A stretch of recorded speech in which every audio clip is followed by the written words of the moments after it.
આજરોજ ડીસા નગરપાલિકાની સાધારણ સભા હતી। એ સાધારણ સભામાં ડીસા શહેરને વિકાસના લગતા જે મુદ્દાઓ છે એની ચર્ચા કરવામાં આવી અને તમામ સદસ્યો દ્વારા તેને બહાલી આપવામાં આવી। પરંતુ જે પોતે આપ વિડીયો બનાવીને આપ પાર્ટી અને કોંગ્રેસવાળા એમને ક્યારેય વિકાસના કાર્યો દેખાતા નથી।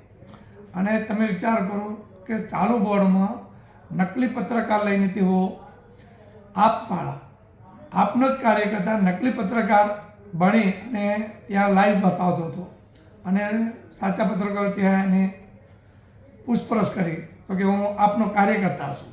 તો આ એમના કાર્ય છે। ડીસા નગરપાલિકા હર હંમેશા લોકો દ્વારા જે પણ કાર્ય હશે એ પાલિકા દ્વારા તરત જ ફેસલો થઈ જાય છે।